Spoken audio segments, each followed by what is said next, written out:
मेरी बिटिया पूछती है कि आप ऐसी कौन सी क्रीम यूज करते हैं कि सूर्य से अधिक तेज है। नहीं, क्रीम तो नहीं यूज करते कोई भी। आपको लगता है कोई क्रीम लगी है क्या? हाँ, रज जरूर लगी, आप देख लीजिए रज। कह रही है कि आप पूछ के आएगा। दूसरा, वो मेरे को कहते हैं एक बार अपना वो ठहाका मार के हंस दीजिए। नहीं, उसके लिए तो प्रसंग होना चाहिए।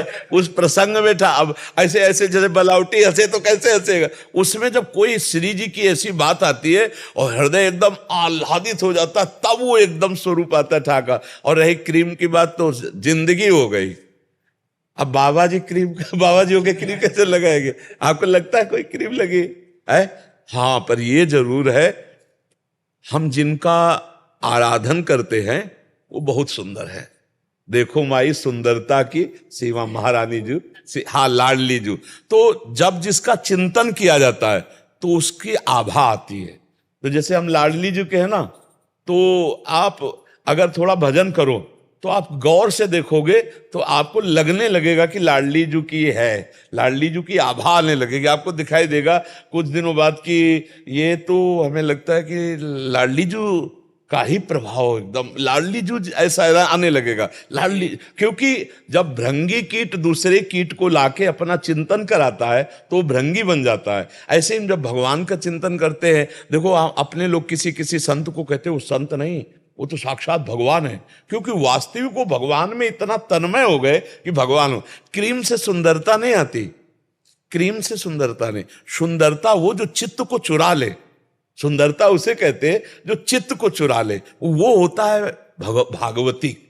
वो बनावटी श्रृंगार से नेत्र लुभायमान कर सकते हो, चित्त नहीं। चित्त को जो चुराए उसे सुंदरता कहते हैं।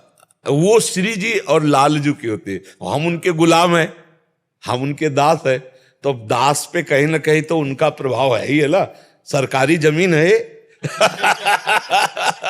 ये सरकारी कब्जा है या ठाकुर जी का कब्जा है, प्रिया जी का कब्जा है। दैवी संपदा जो होती है ना, वो भगवत भक्त में अपने आप जागृत हो जाती है।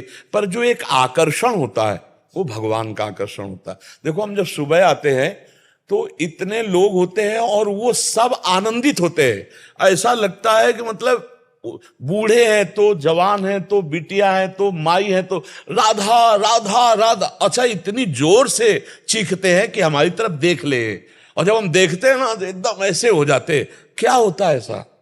उनके अंदर एक आनंद की उमगन दिखाई दे रही। क्यों? जो मेरे अंदर प्रभु वही उनके अंदर प्रभु, वही प्रभु आनंद उमगन कर रहा है। उसमें और कोई साधना का काम नहीं, इसमें अपने इष्ट की कृपा दिखाई देती है। मेरी लाडली जू की कृपा दिखाई देती है। सबको आह्लाद होता है।